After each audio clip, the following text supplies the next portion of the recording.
Well, we've had lots more questions in, so I've got some answers to come for you.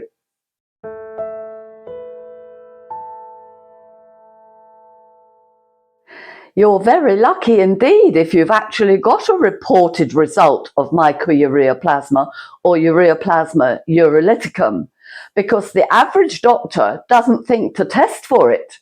So if some clever doctor somewhere has decided that your ongoing urinary problems could be due to myco-ureaplasma or ureaplasma urolyticum, go for it. You will need the sensitive antibiotic, and you will need to take it maybe 2 or 3 sessions.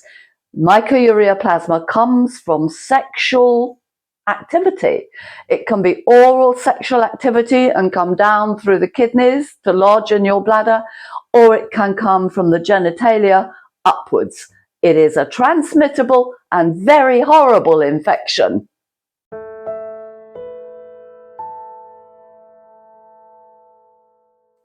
Well, the average doctor doesn't know to test for myco-ureaplasma, urea urolyticum.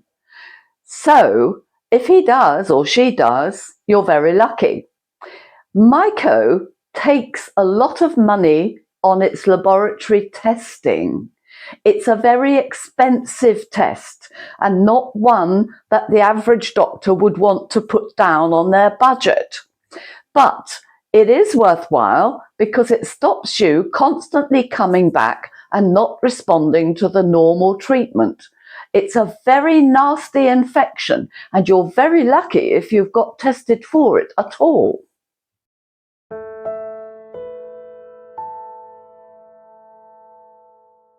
If you've had interstitial cystitis, IC, for 3 years, as told you by the doctor, I recognise that as only being true IC if it's constant pain, constant soreness, and utter misery. If you've had flares of a normal urinary infection in between, I don't recognise it as true IC. So let's say you've got this. Go to your GP, your doctor, your specialist, and demand that they look for ureaplasma urolyticum and myco-ureaplasma.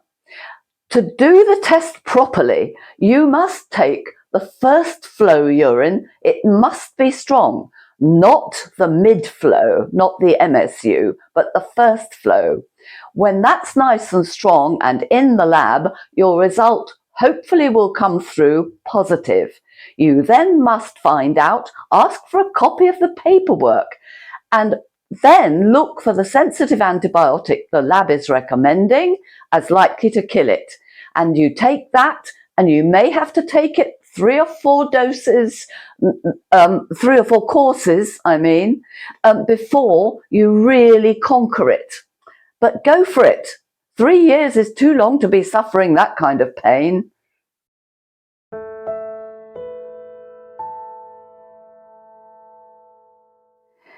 I'm afraid so-called interstitial cystitis is big business on the web. All sorts of businesses thrive off it. If you've been told that a diet might help, of course you can try it. It's your body to try it. Myself, I would simply steer clear of the usual things like curry, chili, coffees, and anything else that you know upsets your bladder. And I would be only concentrating on finding out what was in the bladder wall. And you're looking again for myco-ureaplasma, urea urolyticum, and taking the proper sensitive antibiotic for probably quite a long time.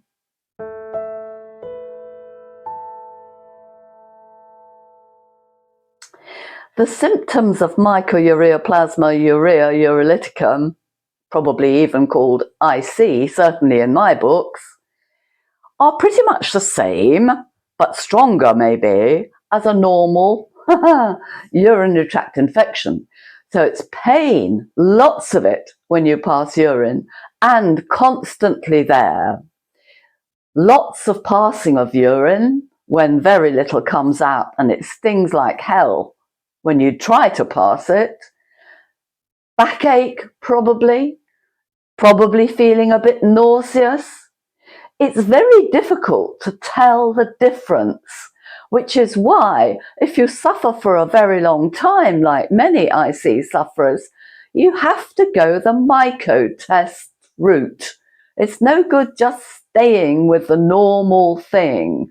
Go hard on the doctor for a ureaplasma urealyticum test.